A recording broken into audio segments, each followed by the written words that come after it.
এই প্রশ্নটা আপনারা কেন তামিম ইকবালকে করেন? বিভিন্ন আননোন নাম্বার থেকে আমাদের বিভিন্ন হুমকি ধামকি দেয়া হচ্ছে। সাকিব ভাই এরকম অনেক বছর হাইস্ট ট্যাক্স গেটার হয়েছে।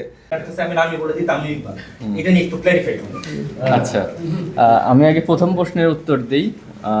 এখানে আমি ছাড়াও বাকি ক্রিকেটাররাও আছে এবং বাইরেও আপনি কিছু কিছু ক্রিকেটার দেখেছেন।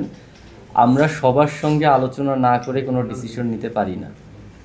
আমরা যখন সবার বলতে আপনি হয়তোবা যাদের কাছ থেকে ইনফরমেশন পেয়েছেন তারা 10 জনের মধ্যে হয়তোবা 3 জন ডিসএগ্রি করেছে, সেই 3 জনকে পেয়েছেন। বাকি 7 জন যদি এগ্রি করে আমার কোন দিকে যাওয়া উচিত, আমি সেটাই করেছি।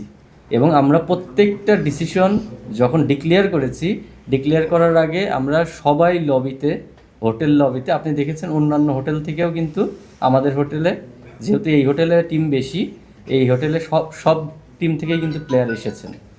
তো তাদের মতামত ছাড়া আমার কোনো রাইটস নাই কোনো ডিসিশন দেওয়ার। আচ্ছা, নেক্সট কোশ্চেন হচ্ছে তামিম ইকবাল। তো আমার কাছে মনে হয় যে এই প্রশ্নটা আপনারা কেন তামিম ইকবালকে করেন না। আমার মনে হয় এই জিনিসটা একটু আপনারা তামিম ইকবালের সাথে ক্লিয়ারিফাই করে নিন, কারণ এখানে অনলি তামিম ইকবালের রোল ছিল যখন আমরা নতুন করে কোঅপটা গঠন করি, তখন মিঠু ভাইও কিন্তু আমাদের একজন ইলেকশন কমিশনার ছিল। তখন সবার উদ্দেশ্য ছিল কি, একটা নতুন কোঅপ তৈরি করা। সবাই কিন্তু একই উদ্দেশ্যে কাজ করেছে।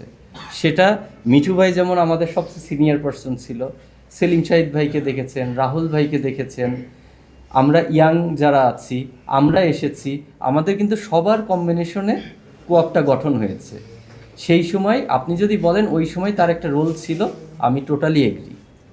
বাট এখন আমি 100% গ্যারান্টি দিয়ে বলতে পারি যে আমাদের কোনো ডিসিশন মেকিংয়ে এখানে কোয়াবের ডিসিশন অনলি কোয়াব নেই। কোয়াবের ডিসিশনে তৃতীয় কোনো ব্যক্তির কোনো ইনফ্লুয়েন্স কাজ করে না এবং প্লেয়ারদের স্বার্থ ছাড়া এখানে সেকেন্ড কোনো ইস্যু দেখা হয় না।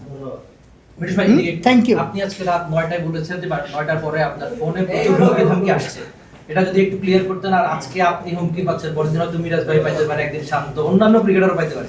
এই ব্যাপারে বিসিবি কি ভাবছে ক্রিকেটারদের নিরাপত্তা নিয়ে, আর আপনি হুমকি ধামকিগুলো কার থেকে পেয়েছেন ভাই?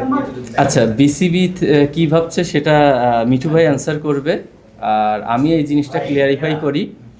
আমরা যারা ক্যামেরার সামনে ছিলাম তাদের সবার কাছেই কোনো না কোনোভাবে আসছে, শুধু আমার না, কোনো না কোনোভাবে বিভিন্ন আননোন নাম্বার থেকে আমাদের বিভিন্ন হুমকি ধামকি দেওয়া হচ্ছে, এটা ট্রু।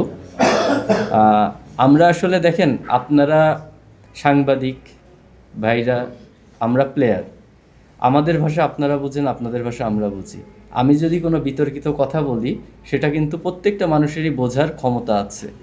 তো আমি শিওর যে আমি এমন কোনো শব্দ ব্যবহার করি নাই যেটাতে কাউকে ছোট করে বা কোনো বিতর্কিত কোনো বিষয় বা দেশের এগেনস্টে যে কোনো কথা বলি নাই। আমার অনলি ইস্যু ছিল ক্রিকেট, এবং আমাদের সবার ইস্যু ছিল ক্রিকেট। আমাদের সম্মানটা, ওই প্রত্যেকটা মানুষের আমি মনে করি তার একটা নিজস্ব সম্মান আছে এবং সেটা তার রক্ষা করার অধিকারও আছে। আমরা জাস্ট আমাদের সম্মানটাকেই কিন্তু রক্ষা করতে চেয়েছি, সেই অধিকার থেকে কথা বলেছি। এখানে আসলে আমরা আমাদের দেশদ্রোহী বা বিভিন্ন দেশের শত্রু হিসেবে বিভিন্নভাবে আখ্যা দেওয়া হচ্ছে।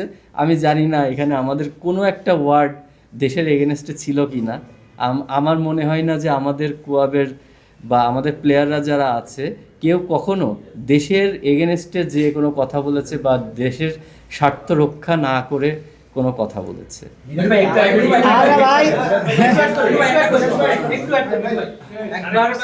সরাসরি হুমকি ধামকি পেয়েছিল বলে উপর মহল থেকে তার সঙ্গে একটা গানম্যানও রাখার জন্য। আমি বলছি না যে এখন সব ক্রিকেটারের সঙ্গে গানম্যান রাখতে হবে, কিন্তু বিসিবি ক্রিকেটারদের নিরাপত্তা নিয়ে কি ভাবছে? আমরা যেটা হচ্ছে, আমাদের জানেন একটা সিকিউরিটি ডিপার্টমেন্ট আছে। আমরা তো এখন শুনলাম, আমি রিকোয়েস্ট করব যে যার যার কাছে এসছে এই ফোন নাম্বারগুলি যদি আমাদের পাস অন করে দেয়, আমরা আমাদের সিকিউরিটি ডিপার্টমেন্টে দিব, ওনারা let them take we are taking this seriously. ঠিক আছে ভাই? আচ্ছা, লাস্ট কোয়েশ্চেন ভাই, লাস্ট আমাদের ক্রিকেটের প্রাণ কিন্তু সাধারণ দর্শকরা। কি? আমাদের ক্রিকেটের প্রাণ তো সাধারণ দর্শকরা। জি। দর্শকদের কারণেই তো আমাদের ক্রিকেট আসে। তো দর্শকরা দেখা যায় ক্রিকেটাররা যাই বলে না কেন সেটা একটা অভিপ্রায় তারা দেয়। আমরা আজকে মিরাজ ভাইয়ের কাছ থেকে শুনলাম যে তিনি আসলে ট্যাক্সের ব্যাপারে বলছিলেন as per the law of income tax যার মাসে 17 লাখ টাকা ইনকাম সে 25% টাকা দেয়। জি। তো বাংলাদেশে অনেক গ্রুপ অফ কোম্পানিজ আছে, অনেক বড় বড় উদ্যোক্তারা আছে যারা কিন্তু মাসে 17 লাখ টাকা বেশি কামায়, তারাও দেখা যাচ্ছে 25% ট্যাক্স দেয়। Correct. মিরাজ ভাই যখন বললেন যে আমরা সবচেয়ে বেশি ট্যাক্স দেই, মানে ট্যাক্স দেই, তখন যারা 17 লাখের চেয়ে বেশি কামায়, ধরেন কেউ 2 কোটি টাকা কামায় প্রতি মাসে কিংবা 20 কোটি কামায়, সেও তো বলতে পারে ভাই আমিও দিই। তাহলে শুধুমাত্র আপনি যে বললেন স্পেসিফিকলি যে শুধু ক্রিকেটাররাই দেয়, এই জিনিসটাতে অনেকেই সোশ্যাল মিডিয়াতে একটা বিরূপ মন্তব্য করছে। আমি এই আনসারটা একটু মিরাজ ভাইয়ের কাছ থেকে চাই। এইটা আচ্ছা বলো। না, দেখুন, ক্রিকেটার তো আপনি- ক্রিকেটের কথাই বলবে। আপনি যেটা বললেন যে আমি জানি না যে আপনি যেটা বলেন ব্যবসায়ীরা কে কত পার্সেন্ট ট্যাক্স দেয়, বাট আমরা যে ট্যাক্সটা দেই 25% থেকে 30% ট্যাক্স দেয়, আমাদেরটা আমরা বলতে পারি হাইস্ট ব্র্যাকেট। হাইস্ট। কারণ আমরা দিন শেষে আমি দেখেছি সাকিব ভাই এরকম অনেক বছর হাইস্ট ট্যাক্স গেটার হয়েছে। আমি দেখেছি যে আমাদের ভিতরেও মুশফিক ভাই হয়েছে, মানে ক্রিকেটারদের ভিতর থেকে অনেক প্লেয়ার এরকম হয়েছে। তা মাইন্ড সেট আপ তো এরকম, বাংলাদেশ তো অনেক বিজনেসম্যান আছে, অনেক ট্যাক্স দেয়, বাট আমি ওইরকম কখনো দেখিনি। এর জন্য জিনিসটা বলেছি যে আমরা ক্রিকেটাররা আমরা ট্যাক্স তো সবসময় আমাদের যে ট্যাক্সটা দেওয়া হয়, এখানে বোর্ডের ডিরেক্টর আছে, আমাদের ট্যাক্সটা কেটে রেখেই কিন্তু আমাদের টাকাটা দেওয়া হয়। এমন না যে তারা ট্যাক্সটা বাদ দিয়ে আমাদেরকে দেওয়া হয়। প্রসঙ্গটা ওইভাবেই ছিল যে আমরা যখনই টাকাটা পাই ক্রিকেট বোর্ড থেকে আমাদের ট্যাক্সটা কেটেই দেওয়া হয়, এবং আমার কাছে মনে হয় যে আমরাই ক্রিকেটাররা ট্যাক্সটা প্রপারভাবে দেই। এটা আসলে নেগেটিভিটি না, এটা আমি এমনভাবে রিপ্রেজেন্ট করার চেষ্টা করেছি যে ট্যাক্স তো এটা ভালো জিনিস, এটা যদি প্রত্যেকটা মানুষ যদি ঠিকঠাকভাবে ট্যাক্সটা প্রদান করে এটা দেশের জন্য ভালো, দেশের ডেভেলপমেন্টের জন্য ভালো।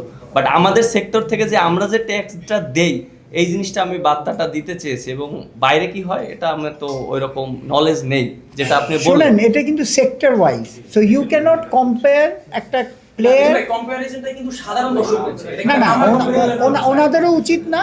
প্লেয়ার যেরকম সাংস্কৃতিক অঙ্গনে যারা নায়িকা বা যারা তাদেরটা আলাদা, এদের ক্যাটাগরি আলাদা, এই সব ক্যাটাগরিতে তো প্রপারলি। ও টিকিটের ব্যাপারে, আজকের টিকিটে আমরা অনলাইনে তারা ফেরত চেলে সব পেয়ে যাবে। ভাই ওয়ার্ল্ড কাপ না খেললে ড্যামেজ কি দেওয়া মানে চাইতেছে নাকি ক্রিকেটার? এইটা আমি আপনাকে একটা কথা বলি, শোনেন, এটা হচ্ছে একটা ভিন্ন বিষয়।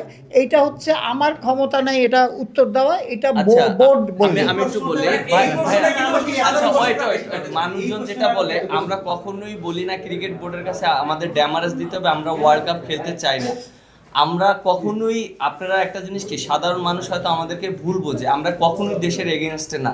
আপনি কি জানেন আমরা সবচেয়ে বেশি খুশি হই যখন ইন্ডিয়ার সাথে ম্যাচ জিতি। আপনি ইন্ডিয়ার সাথে আমরা ম্যাচ জিতি, আমি ম্যাচ জিতিয়েছি, মোস্তাফিজ ম্যাচ জিতিয়েছে, আমরা কত খুশি হয়েছি, শান্ত আমাকে জড়িয়ে ধরে গলায় উঠাইছি ইন্ডিয়ার সাথে ম্যাচ জিতাতে। তাহলে আপনারা যারা দর্শকরা কমেন্টস করেন কি আমরা নাকি দেশের এগেনস্টে, কখনোই না ভাই। আমরা যখন দেশের হয়ে খেলি তখন দেশের মানুষের হয়ে ক্রিকেট খেলি, আমরা সবাই একসাথে হয়ে ক্রিকেট খেলি। বাট আমাদেরকে যেভাবে রিপ্রেজেন্ট করা হয় এটা আমি জানি না, সোশ্যাল মিডিয়া বলেন ক্রিকেট বোর্ডের যারা আছে তাদের একটা মিসকমিউনিকেশন হতে পারে, বাট আমরা সবাই একসাথে কাজ করাটা হচ্ছে ইম্পর্টেন্ট, এবং সবাই আমরা ক্রিকেটের সাথেই কথা বলি। সেই জিনিসটা সবার একটু আমি